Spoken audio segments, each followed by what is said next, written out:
Doc Brown's time travel rules are the same as Cameron's dad's house rules. It's very cold and very beautiful, and you're not allowed to touch anything.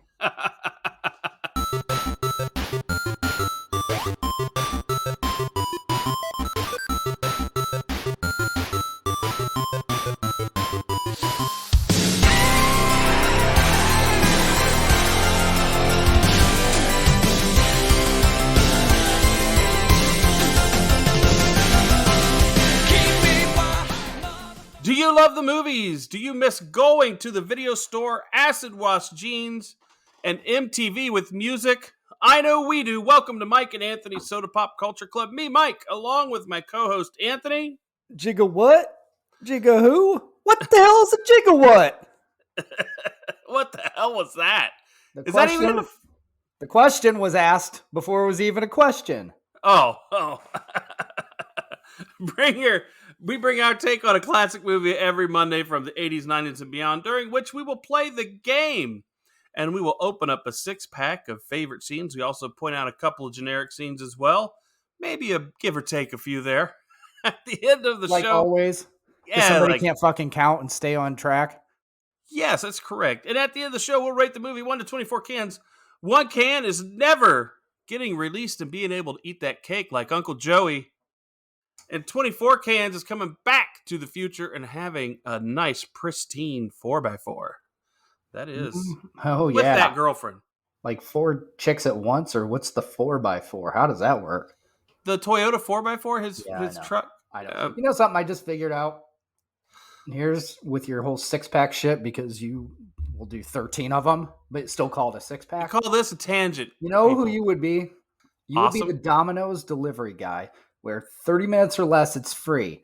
Yeah, you get your pizza in 30 minutes, but I'm going to stand here and fucking bullshit with you until your pizza's cold.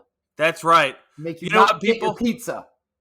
That's the move right there. That's how you do it. All right, but let's get back to it. But before we get to all that with the movie, we want to let you know that we want to do the movie suggested by our listeners, and there's a few ways we can do this. One is join our Patreon. So suggest movies on there, we'll do it. 2, if you want us to do a movie and you want us to do it right flipping now, you could do a fast pass. You send us $25 to our Venmo or PayPal at Soda Pop Culture Club. We do your movie. It's the next thing we do.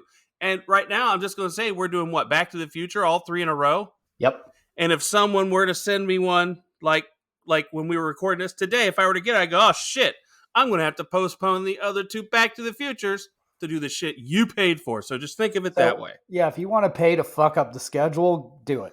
That's what we're saying. Pay to fuck up the schedule. That's what you're here for. Plus, we have a third way to suggest movies, and that's on our website. We have a little portal that you can suggest them in. That doesn't guarantee we will do it, people. If we like the idea and we feel like it may show up on the schedule at some point. But you can do it there, and we do listen to that, I do promise. You can also buy merch. Check out our schedule. That's also on the website. And Anthony has a last way that you can request. And we want one person to do this because I think we ask every time. And it's like no one's done it yet. So please do this. Maybe if we didn't take 5 minutes at the beginning of every episode to go over the shit and did it a little quicker, people would do it. Anyway, leave us a review on Apple Podcasts. And in your review, type in a movie you'd like us to do. Say, Anthony sucks. Please do. Dunstan checks in. That's all you got to do. That's all you got to do. Because he loves that movie. And a couple more things. Don't forget to share the show with your friends. Check out our Instagram at Mike and Anthony. We post memes of the movies we do and also memorials because all the celebrities have been dying. Things like that. So yeah, check us out there as well. And like he's already said, Apple Podcasts, do that review, leave the comment, put a movie in there, all that shit. Why do you keep repeating the same shit? That's why this takes forever. We already said that. Because now you're repeating I have a thing I do and get over it. You just don't shut up. You're right. There's too many unnecessary words.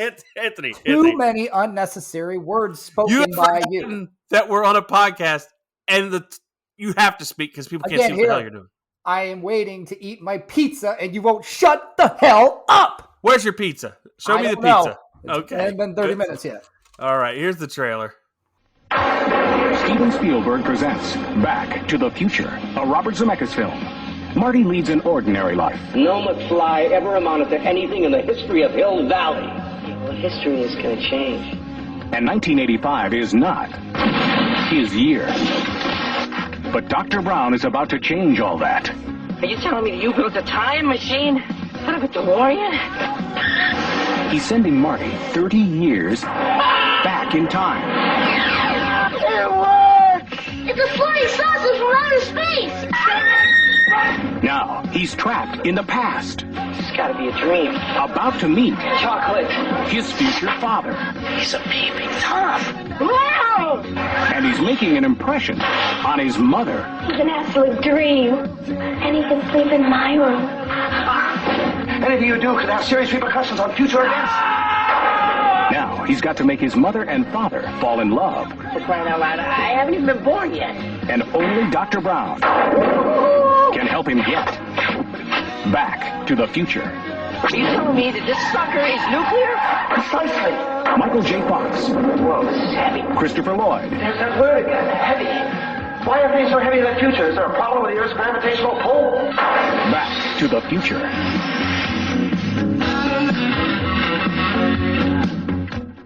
Back to the Future. You like that? That's awesome. Yeah. Fucking great. It is great. It's a great movie. That's what we're doing. But before we get into that, Anthony knows what time it is. Do you know what time it is, Anthony? Time to play the game. He gets so down on it. But it's time to play the game, and everybody knows what the game is. The game is where I'm going to read 3 movie reviews. 2 of them are real, 1 of them is fake, and Anthony, in his infinite wisdom, tries to glean which one I wrote. Because he is a genius. Is a stretch. What? Infinite is a stretch. Right. Well, you know what? On a certain timeline, it feels like it's infinite, right? Like all the bullshit that I know in the world that you could fit on an index card. This is what Your I'm working name with. is all the bullshit you need to know, and that's This is what I'm working with. So, are you ready, Antoine? I'm always ready to get this All over. right. Jim Baker of the Chicago Tribune. Pure cinematic magic that takes us all on a journey. John Hartle, Film.com. So busy being clever that it trips over its own ingenuity. Steve Nash, 3 movie buffs. Crispin Glover and Christopher Lloyd are both standouts. Read the second one again. John Hartle, Film.com. So busy being clever that it trips over its own ingenuity. Okay. And can I have the third one again, please? Scott Nash, 3 movie buffs. Crispin Glover and Christopher Lloyd are both standouts. Wow, people, I can see the smoke coming out of his eyeballs and ears. I want to say, just trying to think of what review sounds fake. Anthony's penis is long. That's a fake statement.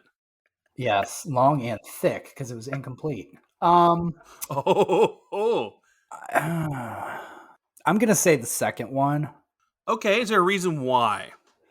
Only because for anybody to say to me that Christopher Lloyd and Crispin Glover stand out in this movie and not That's the third one. That's the third one? Yeah, the second one of the 2 you made me read, it is that. Then I'll go with that one. I'll go with the that. third one? Yeah. Okay. So if I told you were wrong, what would your second choice? The second one. And if I told you were wrong, what would your first one? Fuck you. Jim Baker, or Samantha Baker's father in 16 Candles, probably thought this movie took him on a journey, but, you know, it happens. That's a good fucking reach right there.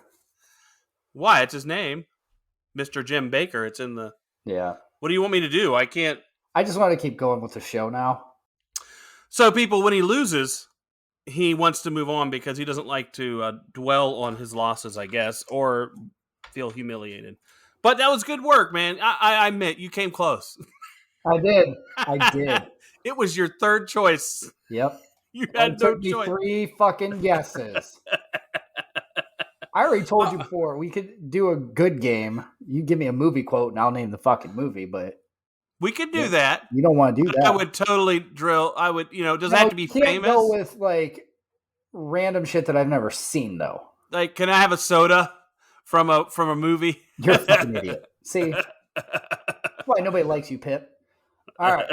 Here's our breakdown by the numbers, directed by Robert Zemeckis and starring Michael J. Fox, Christopher Lloyd, Leah Thompson, Crispin Glover, Thomas F. Wilson as the Biffster, and Claudia Wells as the original Jennifer Parker.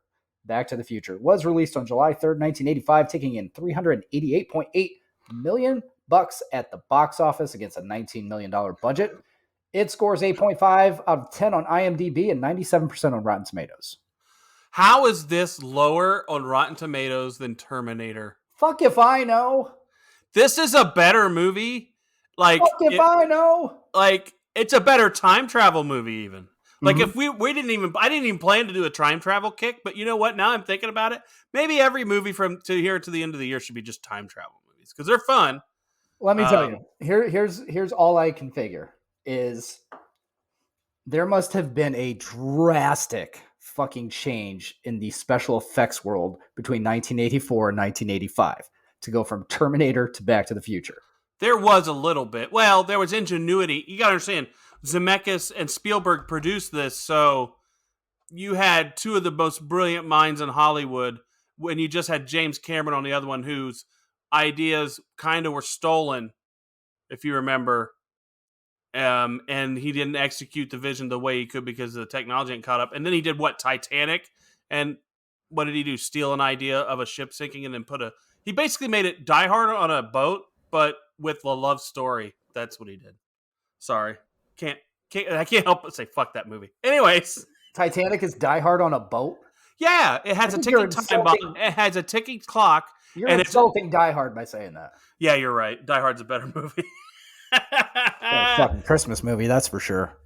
You know, and speaking of that, I just want to tell you, I was watching Die Hard with a Vengeance last night, and you were watching Hard On with a Vengeance. No, my wife and my daughter even sat there and watched it with me. So addicted to porn. And I was going to tell you that we should do an episode that's not about any specific movie, but do it about movies that copy the Die Hard thing, and like, what's the best Die Hard on a movie? You know, because there's so many. You could think of so many, like Skyscraper more recently. Speed. It's yeah. So I'm just saying, there's so many. That would be fun. Anyway, let's get back to this. You know, there's some things. I have some facts, and I just wanted to go over them. There's a lot of them. And I wanted to hear your opinions on these and things like that. But the first one I get to is about the idea of this movie. The idea for Back to the Future came to the writer. His name is Gale. When he was at his parents' house rummaging around in their basement, he came across his dad's old school yearbook and wondered if they would have been friends had they known each other when they were both 17. Gale mentioned this to Zemeckis, and they turned it into a high-level story with three basic ideas, and here's what they were. Number one, high school kid gets sent back in time. Number two, he meets his parents. Number three, his mother falls in love with him. See, right there, okay? That's the part I don't understand. Where does this come from that essentially you want to do a movie and wonder what it'd be like if your mom wanted to fuck you? Yeah, and was that a question that came to their minds? I don't. Mom do me if she very knew edible. me? Would very she do me if she knew me? My thing is like you could have fleshed that out as an idea as my mother mistakenly falls in love with me while I'm trying to get my parents together, like something like that. But like you could have, I guess maybe they needed the kernel of the weirdness in order to get to what it became, I guess. Because this is a premise for a really twisted fucking porno movie. Oh, wow. Okay. I don't know. But they fleshed that. I just want to say they did end up fleshing that out into the full screenplay. A couple notes. I got some more. Facts. Oh shit. Hold up. Would this have improved the plot of Terminator had you had sex with your mom back in time? Like John Connor. John Connor's also his dad. How about that? You know, once you get into this time travel mind fuck, you can do whatever you want. But John Connor is his own father. Let's look at this. Let's look at these movies to handle time differently, right? So on that one, how did Kyle Reese be the father of John Connor? You know what I mean? Because it had to fulfill a prophecy to get John Connor there. So that means, like I told you before, there has to be a reality where Kyle Reese just randomly went back and did John Connor's mom. Right. So, and then later on, he has to go back and do it again. I know. So I'm just saying, it blows your mind. And I'm guessing in this, it's the same thing. You know, they kind of follow some of the similar rules, but you don't really see, you know, the butterfly effects of John Connor and Kyle Reese's world as much as you do here. Like, they tend not to dwell on what's in the future. You only see what's happening in the present, like either in the 80s or in 91 when they did number 2, right? Like, you only see the present day on those. You don't really get to see how the butterfly effect worked in the future until later movies, which really sucked. So, kind of, this one lets you in on the little changes that can happen, right? Mm-hmm. Little changes. Anyways, I got a couple things. Marty's surname, it originally was not McFly. What do you think it was? I'll give you a guess. I mean, You can give me a guess since I'm staring at it, McDermott. Are you in the notes? Yeah. He is in the notes. The fuck do you think? People, he's never in the notes, so it's I'm kind of always weird. in the notes when we do the show. Oh. Okay, another thing, the famous clock tower climax to the movie wasn't part of the script. So there you go. Instead, Marty and Doc would visit a nuclear test site in Nevada, and a nuclear explosion would send the DeLorean back to the future. This was changed because the whole sequence would have proved too expensive. So, and I don't think it's on here. Yeah, another thing is that the time machine originally wasn't a DeLorean. Mm-hmm. That's the other thing. It was a refrigerator. Yes, I did hear that before. Yeah, that's weird. That's so I don't know. Yeah, Yeah. I think they made a good change to that. Yeah, here's another thing. The final scene, you know, everybody knows this movie because I think this was really the first movie that people watched, and the final scene with the promise of a sequel was ridiculous, right? We didn't expect that. It was like, oh my gosh, right? The final scene originally didn't play out how it does in the film, though. It plays out with Doc turning back up at Marty's house and taking him and Jennifer on another adventure. It originally ended with George looking at a 1955 newspaper with a picture of Marty playing Johnny B. Good on stage and saying, "It can't be, but it is." So, like, the dad looking at the paper and going, "Oh my gosh, that's my boy," in 1955. So, Which is like, I mean, we've always wondered that. Like, let's get real. well, no, that's the thing. Like, he went back in time. You met him, so then this timeline continues, and you don't realize once he gets to this age that he looks exactly like that fucking kid. I know. My thing with that has always been, as soon as something happens, right? The future people, like the future father and mother, the memories of what happened and instantly flood into that person, I presume. Like, they all of a sudden start remembering things they weren't there before. That butterfly effect thing, right? And how things can happen. And so my thoughts are, they have to remember seeing this guy that looks just like their son named Marty, that plays guitar just like their, you know what I mean? Like, we'll get into that here in a second. In first drafts, Doc Brown had a pet chimp called Shimp.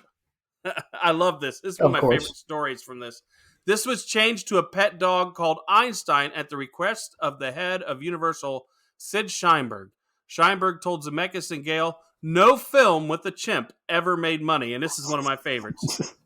When Gale responded by saying, "What about Every Which Way But Loose?" Sheinberg said, "That's an orangutan." There you go. Get out of my office. Love that movie. So if you want to hear us talk about Every Which Way But Loose, love that movie. It's a classic. Go back and listen to our discussion. Those are your thoughts, not mine. Anthony enjoyed it. I mean, everyone's heard the term "right turn, Clyde," right? I won't say I enjoyed it. Which I think actually doesn't happen until the second one, though, strangely. Right turn, Clyde. Doesn't happen in the first one, right? Am I right? I don't fucking remember. Oh, my God. Oh, I guess I should have used that movie quote. You should have. What movie's that from? And then you would have said the wrong one because you don't know. Fuck you. Okay, so... I mean that. Thank you. I appreciate it. I will lube for you. Now, what I want to say is there's some things that we want to talk about. Like I said, I want to talk about our first impression. So I think this is one of those ones where you probably had a first impression. When did you see it? You know what? It's the thing. Like, I don't remember when I first saw it. I almost feel like I remember. I I remember watching this with my cousins. It's one of those movies Yeah. because when I as a kid, the house I grew up at, we had a park right across the street from us, and my cousins lived directly on the other side of the park, like straight across from us. So, Yeah. it wasn't like, I mean, the width of the park was not that, so it's just like, basically be Yeah. like less than a block to walk across it. Cool. So I remember, like my cousins, it was like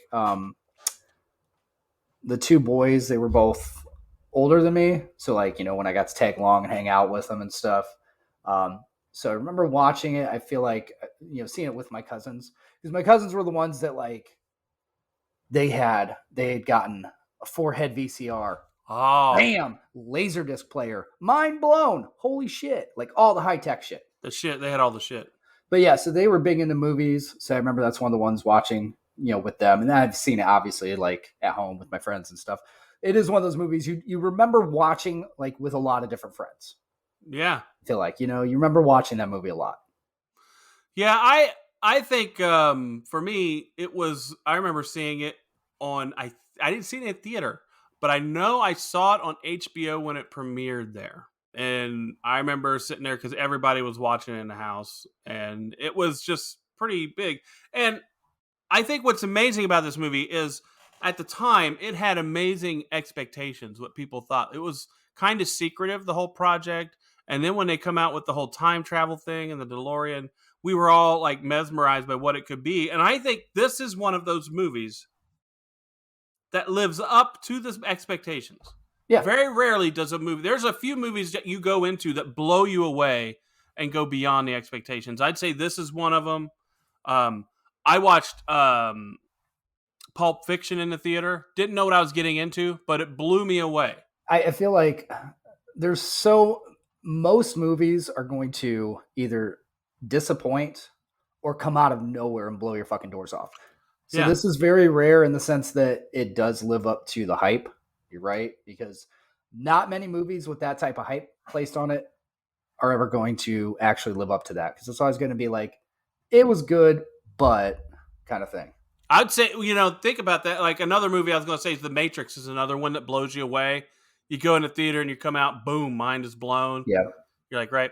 So, but I was going to say with this is interesting is that you remember like Star Wars and how many people, like most Star Wars movies do not live up to the expectations. They are not as good as what you want them to be, what you would expect them to be.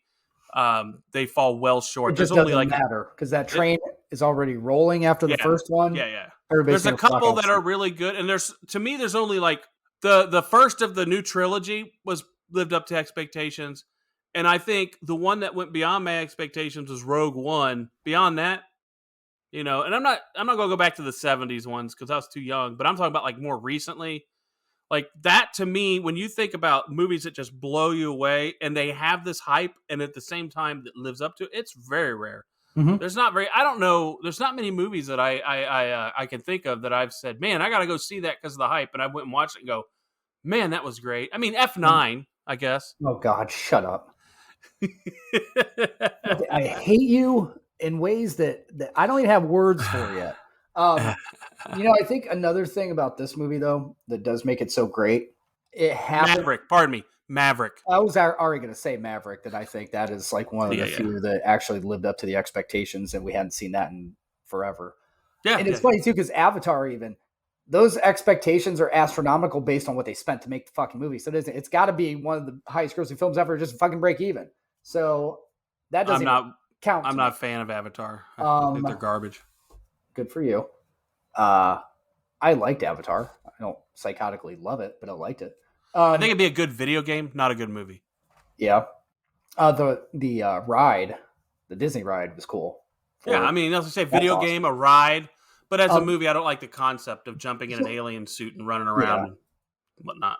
The thing I was going to say, like for Back to the Future, as far as for a time travel movie, yeah, I think it came out at a perfect time, because I think that's the best you're going to get as far as a time travel movie, especially like a time travel comedy, sci-fi comedy movie, if you will, that is set and takes place in the 80s. and comes out in the 80s, like that is to me like that makes for the best decade to do a time travel movie.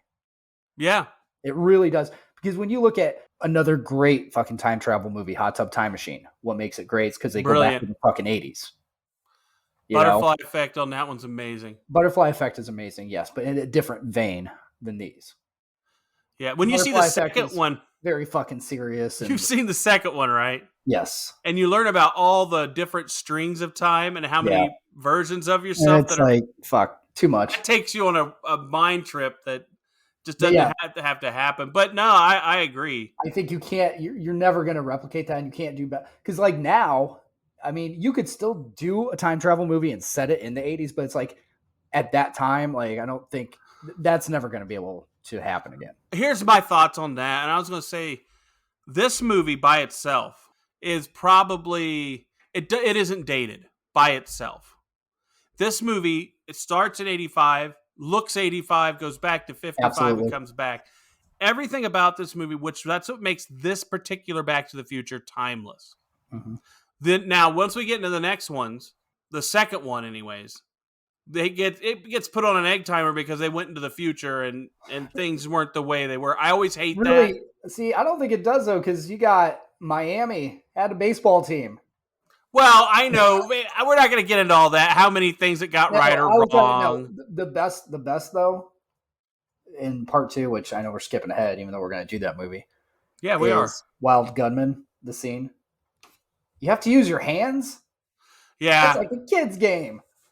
Yeah, but my thing is that when you look at this movie by itself, I think is timeless in a way that the other ones couldn't be. You know, that's just how it is.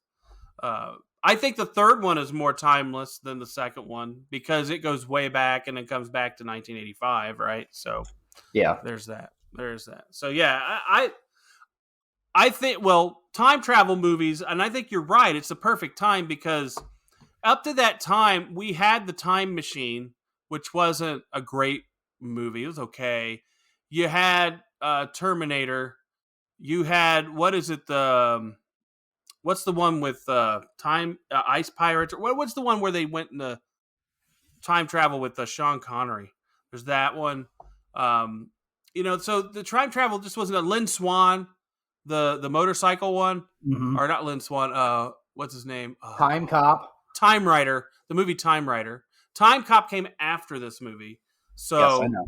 But I'm talking about before this movie, your time travel movies were kind of you know? They weren't executed well. They lacked imagination. They didn't suck you in and into it like this does. It didn't make you feel like you could be in that world. Like it could happen to you, right? Like I think other ones don't do that. But it's always much more feasible to have a time travel movie that you don't go into the future. It's much easier. You're in the present and you're in the past because it's a lot easier to replicate what was going on and to write that story. Because once you go in the future, it's hit or miss. Have you seen the movie Interstellar? A long time ago. With Matthew McConaughey? It's brilliant. No, I was fucking thinking Inner Space when you said that. No, Inner Space is not a time travel movie. Yes, Interstellar.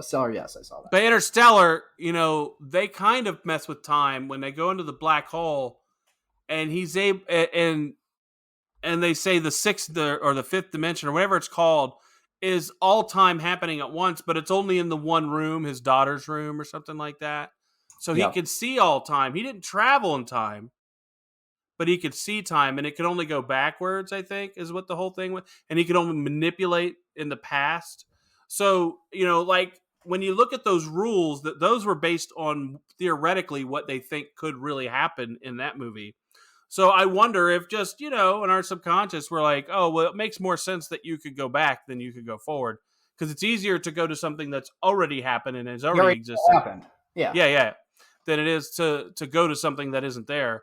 Because when you think about it, you're just going to a place into the future. It's made up. Yeah, that's right. So it's kind of something like this. It's like you've got the fun of the 80s, what's going on, but then you've got, for other people, nostalgia of the 50s. You got to remember the 80s. That was Because remember, we just had American Graffiti. We just had Grease. You know, the 50s nostalgia was hard because those people were the ones raising us. You know, those people that lived, or our grandparents anyways, those people lived in the 50s and had a good time. And I think that's what it was. It captured both groups. It captured us and our grandparents and parents because they lived those decades. And I think that was the big thing. It sucked them in. And I like that. I do like that. That's an amazing thing. Now I want to go into the time travel rules. What do you think the time travel rules are in Back to the Future? It seems that don't look at your parents. Yeah, don't talk to your parents. Well, I mean, with Doc, it's don't mess with anything, talk to anyone, because it could change the future. I think here's what I think. Doc Brown's time travel rules are the same as Cameron's dad's house rules. It's very cold and very beautiful, and you're not allowed to touch anything. Yeah, you know, that's so true. I agree. You're just not allowed to touch anything, man. But the thing I have is when he does meet his mother and they finally talk about it, the brother's head starts erasing from existence. So what I love about the movie is that it tells us how the rules are, right? It says this is what's going to happen unless these things change. And it puts us on the ticking time clock to where he's going to start erasing at some point. Now, I don't know why they race one at a time and not all at the same time. Not here to judge that. But oh, wait, no. If you think about it this way, he was the oldest. So he would so the opportunity for the youngest go, that opportunity, yes. I get that. I just thought of that before you said it, but the problem is that's not how time would work, right? Because if they're not together, it doesn't matter which one of you is oldest or youngest. If they're not together, none of you. I think it's more if you think about potential, the realities. Yes, the chance is slipping away. Is it still possible that it could happen later in a different way? Sure. If George decides to go bird watching again, maybe. Now I have a tweak on that I would like to.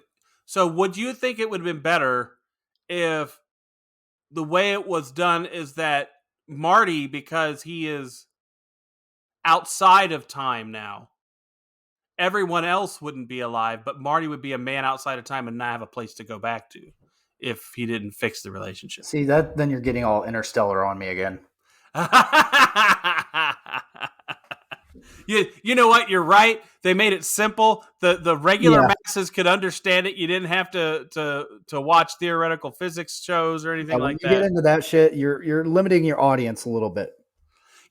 But I think now you could do that. Then you couldn't, because you got to remember the amount of knowledge that's available to you now that you didn't have then, and the level that people think at because they watch so much shit is different, right? So I think back then, much simpler thinkers, we weren't we weren't contemplating that, and we weren't watching 8,000 streaming shows about different types of scenarios that could maybe broaden our horizon. We were basically cavemen in the 80s. Cavemen, but in some ways. Yeah. It's like we land on the moon, and that's about all we've done so far. We haven't even landed on the moon since 1960, so I don't even want to go there. I'm saying in the 80s, 70s. That's what we can hang our hat on. And it's like aliens have probably visited us 5 billion times since then. Yeah. So the rules of time travel, you're okay with them in this movie? Oh yeah, definitely. All right. Keep it simple. Now yeah. I want to go into a 6-pack because we're not following the movie very literally. But at the beginning of the movie, one of my favorite things that becomes a gag in the movie is when Doc Brown has Marty come out to the mall. And I like how the mall is named Twin Pines Mall. Yeah. And then at the end, it's named Lone Pine Mall. Yep. That's a really that's a good gag, and that's something that I didn't see the first time I watched it. That's how good, a good movie does that to you. I don't think that's anything a lot of people noticed the first time they watched it. Yeah, I would agree. Pines! Take that, you mutated son of a bitch! Yeah, but right after that, or when I told you, strangely, there is one time that beer is shown in this movie, a beer truck. Did you watch it again to see it? Yeah. When he The beer comes around the truck. corner, when he first gets to the downtown Hill Valley, and it's right there behind him next to the Texaco. So I thought that was interesting. I wondered if they paid for that placement back in the day to Maybe. have that there. I didn't realize that for years because I didn't care. I think that's the thing about movies. I guess there are people who would notice that who probably go a little too deep on it. Like some people are probably so obsessed with this, they've looked at every I'm frame. sure there are. Yes. Yeah, and they look at everything in every frame and try to dissect it, and we're not that type of people. But when we do watch them, if we notice things we didn't see before, we're going to point it out. Yeah, Right. That's just how it is. So yeah, I never really noticed the Miller Light truck there before. You know what? Or Miller truck. I'm just going to rip through my 6-packs here since we're doing this one a little bit differently. Yeah, go ahead. Just because this one actually, to me, what I do like about this movie too is it's really easy to pick out your 6-packs because you remember this movie, you've seen it so many times, and you know what your favorite things are. So number one for me is the DeLorean. Okay, I to this day, when you see celebrities, athletes driving around fucking Lambos and Maybachs and all that shit, I don't know how anybody rich as shit wouldn't just be cruising around a fucking DeLorean all day, all night. I That's would be. the car you should want, and there is no substitute. Custom make it, have someone put a different engine in it, all that stuff. Yeah, I'd do that in a second. My other 6-pack is the Huey Lewis cameo. I fucking still love that. You're too loud. You're just too darn loud. Playing his music. And then my other thing is Marty and his skateboard. Yeah. All the skateboard tricks. That made you want to go out and accidentally kill yourself. Hanging on cars and doing all this shit. And then when he does the kick and flips it up and he catches it, it's just awesome. Do you know who actually did all the skateboarding tricks in the movie? Crispin Glover? No. Danny Glover? Tony Hawk. Did he? I didn't know that. That's Tony Hawk was the That is skateboarder. Awesome. I did not know that. Yeah, something you didn't know, right? Am I good or what? There you go. No, but Tony Hawk. He was the stunt skateboarder guy who did all the stuff where you held onto the truck and all that stuff. So that's interesting. He's had an interesting career, hasn't he? Yeah. When you think, and that's the other thing. When you look at this franchise, I know that's in this. There are people in here who are a part of that, and I think Flea is another one, or basically the Red Hot Chili Peppers are in here. So eventually, there you go. Just interesting careers that people had. Now I'm going to give you my second 6-pack since you did that. And me, it's Christopher Lloyd, because when I watched this again the last couple of days, I watched it a couple times. I think he carries the movie in a lot of ways.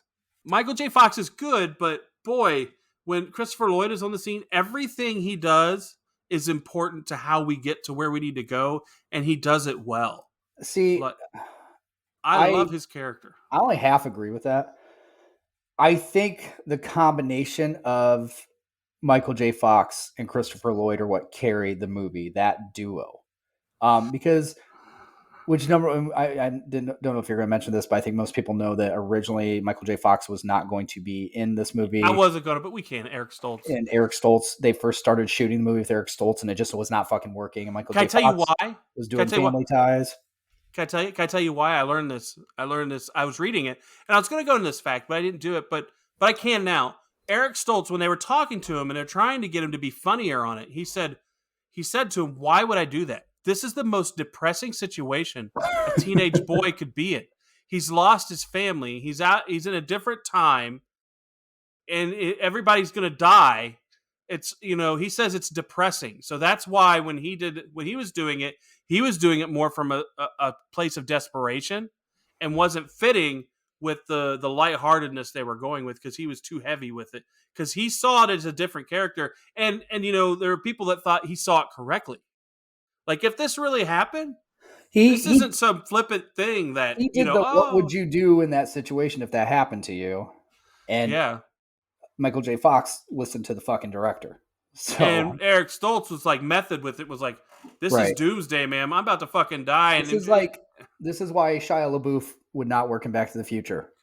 So he would have gone too fucking method. Would you want to see Eric Stoltz though version of this? Because they did film a lot of scenes. Right now, Shia LaBeouf would have killed Einstein and ate him to stay alive. That would have been his thought. This is what I need to do to stay alive. I got to kill the dog. Yeah. And I got to cook him on top of the fucking flux capacitor and eat him. I think they should release the Eric Stoltz cut. That's all I'm saying. But no, Christopher Lloyd, that was They showed scenes. I mean, they didn't shoot that much of it with him before this. They did more than you know. That's all I'm going to say. I looked it up. But they did more than you know. They just never put it together cohesively because you got to understand what people don't understand about movies is they don't shoot them linear. They shoot them out of sequence. Yes, I know this. So you might be doing the ending the first week you're on set. Then shave your head and then finish it. Yeah.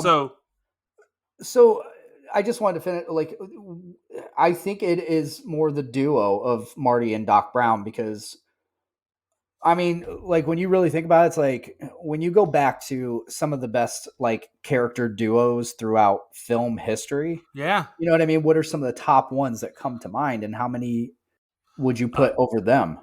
Butch and Sundance. They're like right up there. I'd put Butch and Sundance over them. Okay. I'm saying. I mean, yes, I know you would. Clint Eastwood and the fucking orangutan. No, I get it. No. Butch Cassidy and Sundance Kid is a brilliant movie with Robert Redford and Paul Newman. Mm-hmm. Suggest everyone watches that. If you're going to watch one Western in your life, that or Tombstone. This is like Maverick and Goose, you know? Yeah. Duos, Mel Gibson and Danny Glover. Right, there you go. Lethal Weapon. The buddy cop genre. What? Gilbert and Lewis. Yeah, Gilbert and Lewis on what? Revenge of the Nerds. Oh, yeah.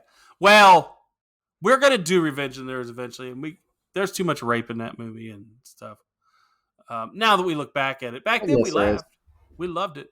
Well, it didn't take her long to come around either. After that, no, we'll get to there's so many things, but no, the duos, the great duos, Han and Chewie.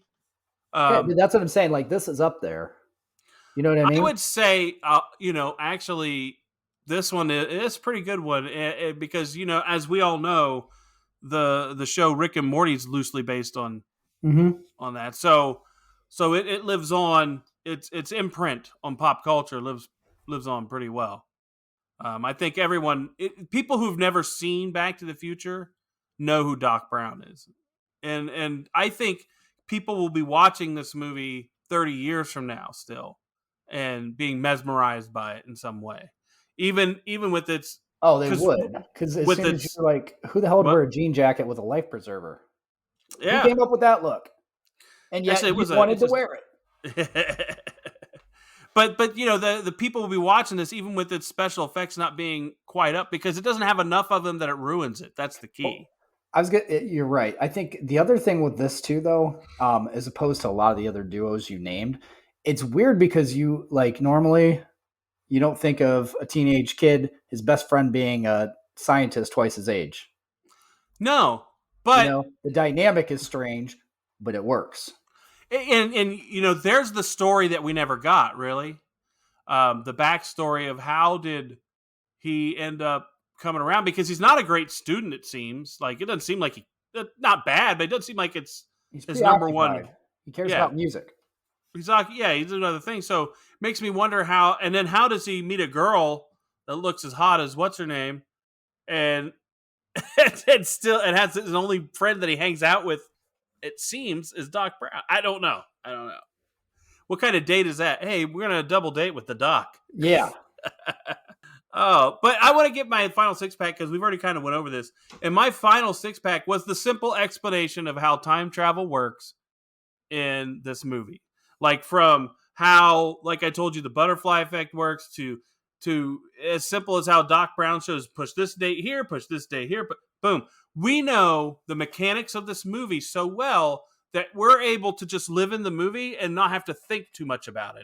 And I think that is the beauty of Back to the Future. I think that is the number one thing. If you could, like we were talking about, something digestible for the masses, this was it. And we were able to. I know it's just saying the flux capacitor is what makes time travel possible. But then we don't have to get into exactly how. Who gives a shit? You got to put 1.22 gigawatts in it. America. We said so.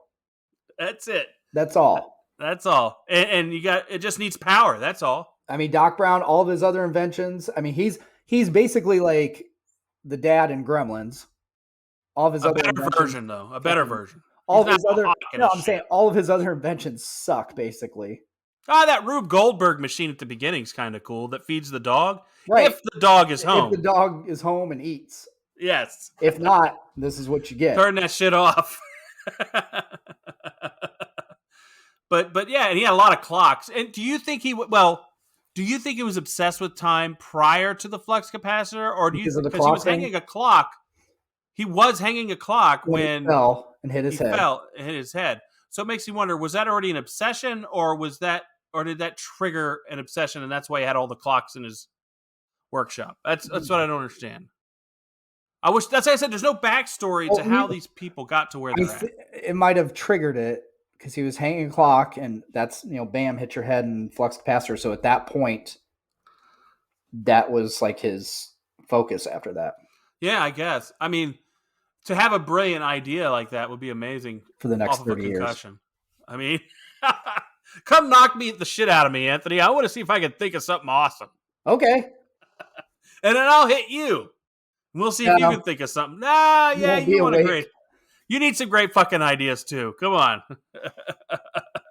I keep trying to find a new co-host, but nobody's volunteered yet. I do have great ideas. No. Well, okay. Well, it's not my fault. I'm stuck here with you. Whatever. So this movie's pretty awesome. There's not a lot of low points in it, but there are a couple. For me, I have one.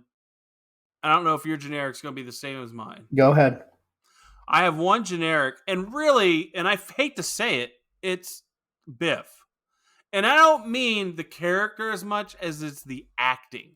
I thought it was when you get the honest performances you do by everyone else in this movie, when Biff speaks, it does not feel as natural as everyone else. It feels really put on. It feels kind of fake. It just never felt as natural to me, ever. Like, it always felt like there was something a little off. Yeah. What about you? See, I kind of feel like that's what he was going for, though. Well, I get that. Like, I mean, you think about it, like, be a douchebag in the 50s. Okay. Like, where do you get the inspiration for that? Like, you know what I mean? You could be like, you could go more for Greaser, a different mode. You don't have to be like, because he sounds dumb. And we're going to do the other ones. And I think when you see the second one, I think you get a different idea of Biff than you do in the first one. You know what I mean? Like, how does a guy come from what he is in the first one to where he is as an old man when you see him there, a little more wise, Yeah. He just seems too dumb and too oafish. That's just my opinion. I feel there's a balance there. It's slightly off. And then now, people, this is nitpicking because it's not like I don't like the character in general. It's not like I watch it and go, oh, fuck this character. I hate this movie. I got to turn it off. Love Biff. Yeah. But it's just, if you were saying, man, would you make better? I would somehow figure out a way to balance that, how he is. I don't think with Biff, naturalness. Biff is like O'Doyle to me. Yeah, but O'Doyle's good when you see them in that one moment for a second, putting somebody in a trash can and then going O'Doyle rules and walking off. He says a lot more lines than that. And that's what I'm trying to say. It becomes a little less natural if you go all O'Doyle rules all day long. There has to be a balance, and I just feel that there's something missing there. That's all. I don't know. I think he's just, he's just a dumb bully. I agree that he's a dumb bully. And that's all you get out of it. A little different. I don't know. I think that's fine because you don't really see. I think if you get too much into that character, it could change the dynamic he has with other people. It also could change how you feel about him getting his truck or his car filled with shit. I have one for you. The guy who plays Shooter McGavin. Yeah. He plays a bully asshole naturally so well that I believe that's who he is, and it doesn't feel out of place. That's the kind of thing I would like. If he played this character, probably would have been very natural. probably would have been very natural. That's what I'm saying. I think there's something there that there is a way to make that work. I just, and I'm not saying it's, like I said, I still love the movie, love the guy. It's just a little off. You think somebody else could have done better? I think there could have been a better performance there. There could have been. So my generic, it's not like generic, like, the scene sucked or anything. Like, you shouldn't have had that in the movie, which is usually where our generics come from typically. Yeah. But I had to find out something. Like, I was thinking about what would I consider to be kind of a generic scene, and I thought of something for this reason. It's when Marty's mom finally kisses him in the car. Yeah, like she forces herself. She kind of sexually assaults him. Yeah, go ahead. The reason I'd say this is generic, because I thought about it watching it as a kid. It really leaves some fucking conflicting thoughts for young boys watching this. Because you're like, I was at that age where I was liking girls and stuff, and I'm like, so wait a second. I'm not supposed to kiss your mom, but what if my mom is Leah Thompson? Leah Thompson is like, which actually kind of goes back to their fucking whole impetus for this movie. What would happen if my mom wanted to do me back in time? That's, you could almost say that is the generic, is the Oedipal nature of the movie, and how that is the thing that drives the plot for this one, which I don't have a problem with that, but you're right. It's strange that whole kiss thing. He was already going to get handsy with her, which felt kind of weird too, right? Like, he was already going to be a little rough and handsy with her so that George would have Didn't need to. Yeah, she was all down. DTF, right? So it was a strange. What would you do? Okay, so when we look at the timelines of Back to the Future and how that time works in Back to the Future, it's a little more gross because we know that the time is very linear in Back to the Future, and then what happens right there directly affects what happens later. Right. So it would be really weird to have sex with your mother or do anything strange like that. Now, if Marty did have sex with her, is John Connor born? We don't know. That's to say, it's very, very weird. Now, if time were like other theorists say, and it's strings, and so, for example, Marty has sex with her, and all of a sudden there's a separate timeline where he still exists because he's on his string where she falls in love with George, but now there's a new string where they're doing a thing. Let me throw this. Weird. Yeah. Marty goes back in time, has sex with her, but did not know it was his mother. That they bandied that about. That was part of the original pitch. No, that's his mom. I'm 100,000% sure that when Gale and Zemeckis are sitting there and they outlined that third thing, they said it first was his mother falls in love with him and they have sex unbeknownst to her that he's the son, right? Right. Like, that was the thing, and they said, well, I don't know that Hollywood would go for that. Of course, they didn't see the movie Lolita. I don't know if Vivid Entertainment would go for that. That's a little too much. Really, really bizarre. I don't know the whole Oedipal nature of it. I just think I get it. I think it's a simple understanding for us to go, oh, I wouldn't want to have sex with my mother. So I can see why he's trying to get George to fall in love with her. If my mother was Leah Thompson, what do you do? I agree, but he's wingmanning his father to get laid. Think about that. We're always forgetting that part too. Really, the whole thing is he's trying to get him laid on the Enchantment Under the Sea dance night. That's really what I think is happening here. So then that makes it very weird to think about. You only had sex with your wife because your son got you two together to make sweet love. Wow. Now, we never would have had sex if it wasn't for our son. Yeah, and I want to think about this. So, it's 1955 when they meet there. And it's 1985, and Marty's about 18 years old. That's 30 years in between. So they didn't have Marty till they were in their 30s. And that was rare for back then. to wait to have children because they were pretty tightly put together. I think one was like in his 20s, like early 20s, 23. I think they were. I think when you think about that, back 23 years from it was 1962. So yeah, they were like nearly 30 when they probably had their first kid, which now is normal. But in back then, when you got married, it was like ding, ding, ding, spitting out kids, right? So just a different, weird. What are you looking up, man? He's looking something up. Just doing the math. Let's just say, how old do you think they were? I think Marty was not 17. Marty. No, let's say. I think the sister was 18 or 19, and I think the brother was like 23, 22. No. I ain't talking. Well, so having the first kid. So let's say I'm saying, how old do you think George and Lorraine were in high school? 17? 17, yes, correct. So 17, then plus 30 years. And then you said the oldest was 23? Yeah. You think? Yeah. So minus 23, they would have been 24 when they had their first kid.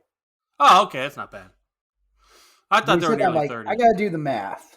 Yeah, if they're 17, 18, then that makes sense. I guess maybe when I see them, we know that they're way older than that. When you look at them, you're just thinking, man, these people that look about 25 going to be like 40 in 20 years. Yeah, and you know what? The oldest son, we don't know how old he was. He could have been older. He could have been 25, 26, because he was also more of the oldest son living at home that shouldn't have been living at home at this point.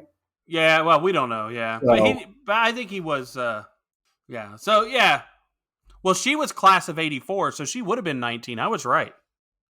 She would have been 19, probably 18 or 19 in 84. Depending on when her birthday 85. was, yes. 85, yeah. So, yeah, man, it just felt weird. I don't know.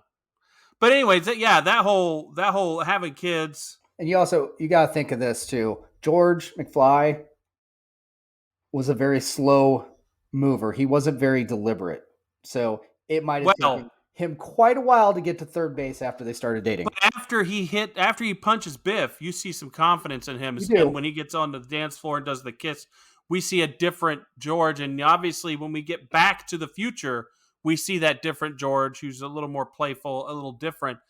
So I'm guessing he went to college and still stayed with her. And I think they had a great relationship. I think that in this particular version of after Marty fixed it, yeah. After Marty fixed it, which is very interesting how these movies work. Like everything is fixed at that point because of Marty. And then when you get into the second movie, it really just tries to fuck all that up, doesn't it? Yeah. Well, that's and that's with the sequel. It's like, okay, we did this, we did it great, but what do we do now? Because we've got to screw stuff up. We got to make it better. Find a problem. Yeah. I'll solve it. That's, I told you I was watching Die Hard with a Vengeance. Remember, I told you I think it's one of the better sequels of all time. Because I think at that time Die Hard was more popular than it was after Die Hard 2, I think. Yeah. After that movie.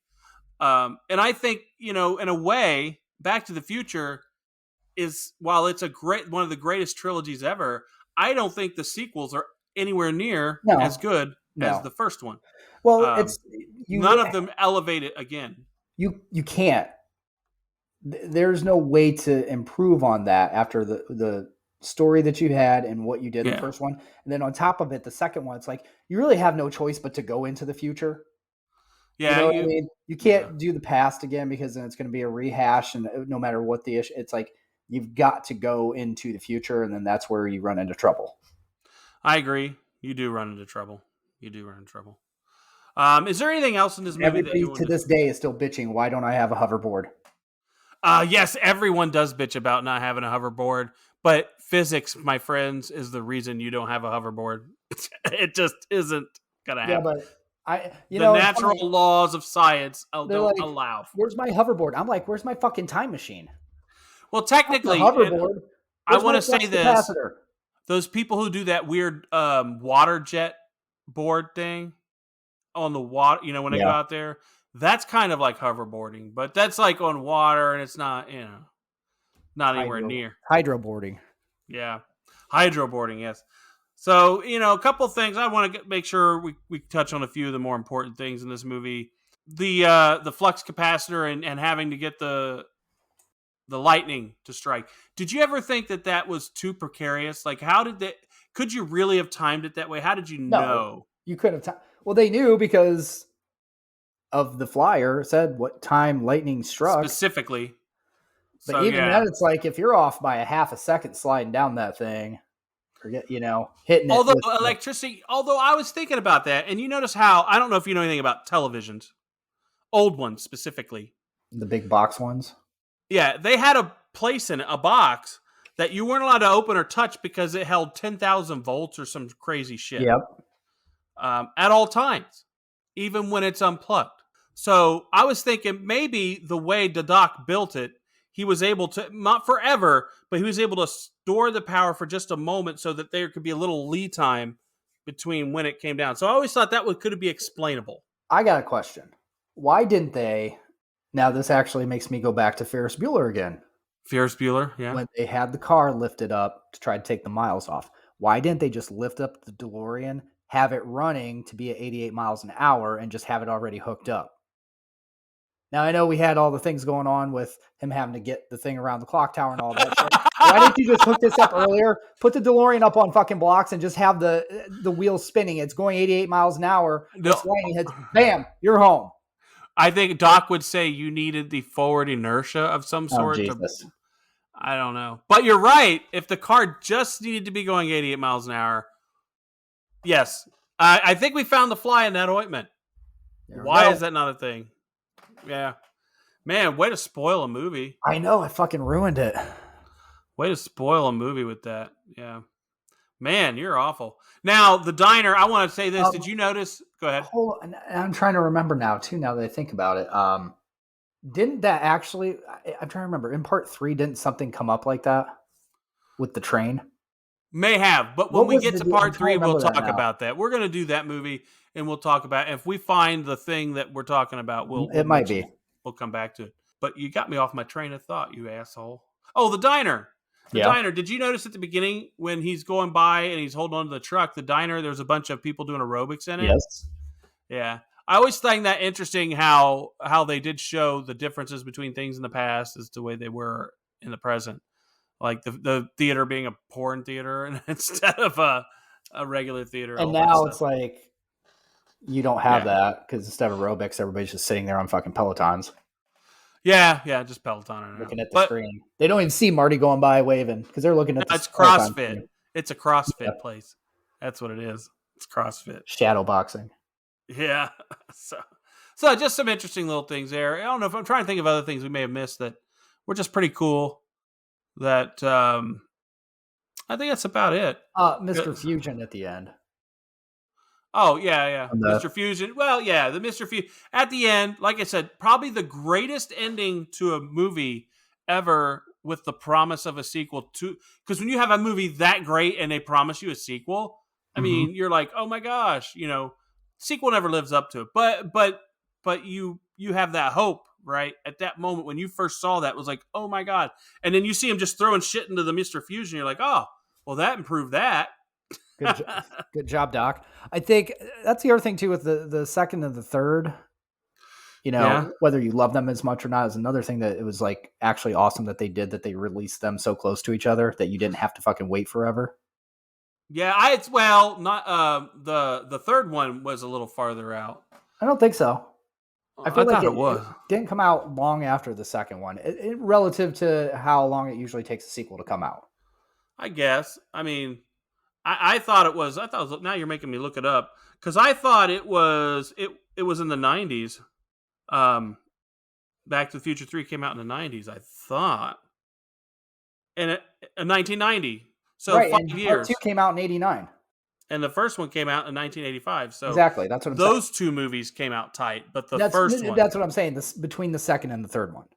And I think that's probably what did it to. When you think about it, we're going to go into this in the other ones, but the time it took between 85 and 89, I think we expected more than what we probably got out of it. Our expectations rose, right? Because we just saw the greatest fucking thing we've ever seen on screen. And then, if we don't see the greatest fucking thing we've ever seen on screen for the second one, we're not as happy. That's just how it is.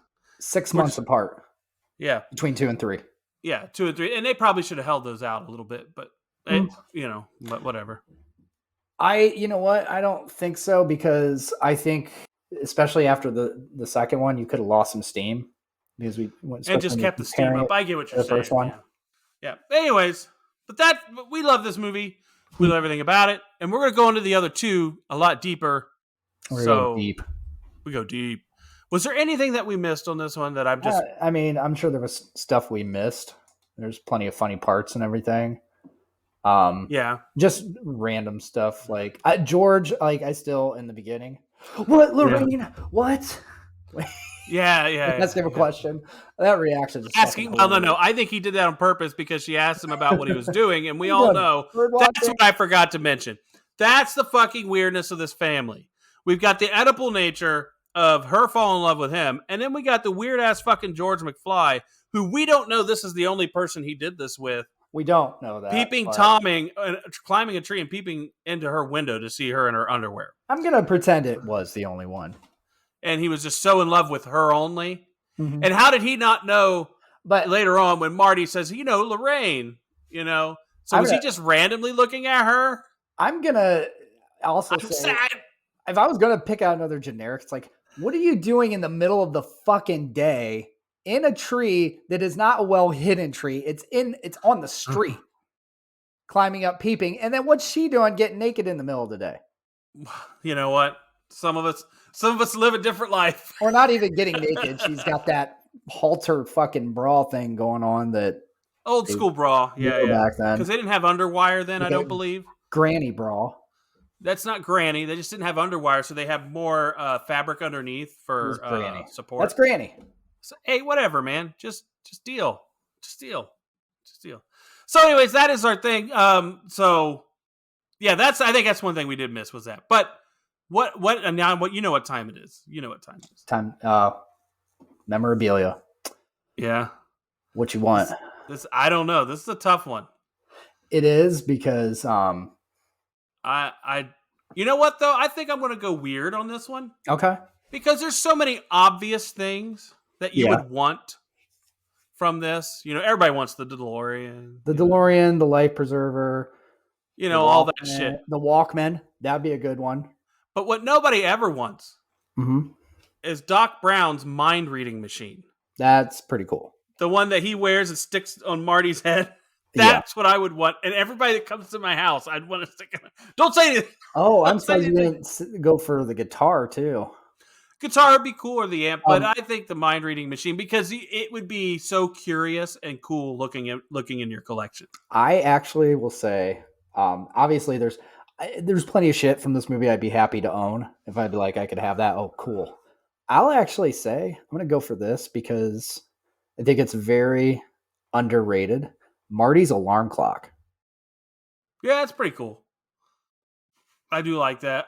Get the flashback to it at the end too. I was thinking the flyer too. Maybe the flyer. I was just literally about to say that too. The flyer. But you want to know what the thing is? I told you I think would be a great Halloween. The flyer, if it had the phone number and "I love you" written on it from Jennifer. Yeah. Okay, would be awesome. But the one thing I always said, I was talking with my wife earlier before around Halloween. I was thinking, it'd be a great costume if someone was committed to it, be to dress up like that lady who walks around with the little can and the flyers. That's another Save the Clock Tower. That would be great. Be real committed. I was just gonna say that'd be another great piece of memorabilia too, is actual collection can. With the can. The exact change, including the quarter that Marty put in there. Save the clock tower. Yeah. That's. I was say if someone's committed enough and walked around all night doing that, that would be like. I think that's another thing I think that speaks to this movie and the impact it had. Like literally the fact that there's so many different pieces of paraphernalia that you would like to own from this movie. Oh yeah. There's a lot of movies we're struggling to think of one thing that we'd really want. Yeah, we didn't even say the camcorder, which the fucking I'll tell you, the camcorder or the plutonium, the fucking empty Miller Lite can that Biff takes out of the fridge. Even all you got for me is a light beer. Miller Lite, though. Funny enough, I don't think that was around until 1975. What? Miller Lite. Okay. And don't ask me why I know this. You know what's funny is that they actually that style of can they brought back because that's what they use now because it's a better looking can because they used to do the Yeah, Miller Lite was 1975. So it's weird that so that is a glaring problem in the movie. Now I'm going why to is have to that a change this. glaring problem? Well, because the movie was set in 1955, and you can't have Miller Lite in 1955 if it wasn't introduced until 1975. Miller Lite, the can that was in 1985. Oh, He never 1985. showed up I at thought the you were house saying because that. he had the car towed and he got a beer out of it. Oh, yeah, I was It's thinking a of. old Biff. Oh, yeah. After he wrecked the car, he spilled beer all over his jacket. That's true. Yeah, that was good. Yeah, that was good. Oh man, light beer from Miller. That's it. That is all of our memorabilia. Did you want to rate this thing up, or Let's rate it up. all right, go for it. I'm not even going to get into a big spiel about this because, like, to me, if you can't give this a 24, you don't like movies. What the fuck? I mean, I'm not even going to purposely try to take points off of this for anything. Like, it's fucking 24. It just Okay. is. It just is. Am I gonna there's other movies that I would watch ahead of this, like if I was gonna pick out a movie to watch for the night. But at the same time, would I ever say no to watching Back to the Future? No. Okay.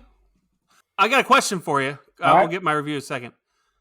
Okay, if you were doing a double feature and you have Back to the Future, what other movie you want to watch with it? Not one of the, but it can't be one of the other Back to the Future franchises movies. Like, would I want to watch with it? What do you mean? Yeah, like if you had to watch back to back, you were going to go watch two movies tonight. One of them was Back to the Future. What would the other one be?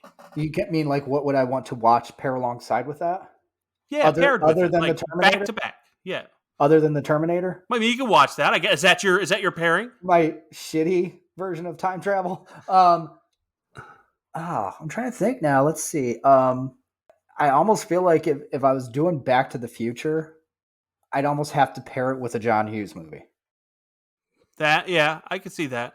I was thinking, that's exactly what I was thinking. I was thinking Back to the Future and like Ferris Bueller or something like that. This is like wine pairing. Yeah, and then I was thinking, well, but if let's say you go Michael J. Fox, you could go Back to the Future and like Teen Wolf. That would be a good pairing too. Yeah. So Teen Wolf isn't one I want to throw on that often. So no, you're right. But the next time you watch Back to the Future, you wouldn't pair it with Teen Wolf. You'd pair it with something else. If I was going to pair a Michael J. Fox movie with this, I would do Secret of My Success. Good movie. Yes, that's a good movie. So yeah, like if you want to get into the Michael J. Fox mood and do a double MJF feature, I think Secret of My Success. Whitfield. Where's Whitfield? Nosebleed, dry heat, get them all the time. Anyways, I gotta go to my review. So Anthony's right. This is probably the most perfect movie that was made in the 80s. I don't know of another one that was made this well. Now, there are better artistic movies, like, say, Raging Bull with Robert De Niro. There was the Born on the 4th of July. You had those, Platoon. You had some great movies in the 80s that were different types. But when you think everybody can get in the car and go watch a movie and have the greatest time they've had at the movies in the 80s, there's only one movie that does that, really. In my opinion. Now, I could take away probably a quarter of a point for Biff, for me personally, but I'm not going to do it at a risk of being castrated by my co-host. Now, I'm going to tell you right now, hold on. As far as Biff's stiffness, I guess, you would kind of, if you didn't have him acting that way, you do not ever get the level of awesomeness when he says "make like a tree and get out of here" that you get from that line. I think I'm not going to do it. The way he plays that leads up to making that fucking perfect. But my point is the 24 all day long, and there's nothing that could stop that. It will never change. There's nothing that you could show me in this movie later on that would say this is not a perfect movie. Yeah. Unless if you start telling me, well, when they did this shot here, they slightly had this thing in frame that shouldn't be there. And if you notice it for this split moment, that's not going to knock points off. I still have a great time every time I watch it. And I could watch this movie right now and be entertained. Like if it was on, I could watch it and I would. You know, like I wouldn't go, do I want to sit through it? No, I'd sit through it. I'd watch the fucking movie. That's our first perfect score around the table. Yeah, that's our first. I know that. What's our second best movie of all time? Second best of all time? Second highest rated movie of all time. What is just below this? I'm just kind of going through here. Office Space was 22. That's a great fucking movie. Fast Times. I mean, that's a banger from beginning to end. 21 and a half. It's a great movie. Not as good as this. 21 and a half. That was a 24 for you. Yeah, Big is really good. The only thing I can say, and what you bring it down for, is the weirdness of that relationship. Which is also something we have in a Isn't that strange? In this movie. Isn't that strange? Yeah. Maybe I like it. I don't know. We both accept the weirdness in this one, is what we're saying. Mm-hmm.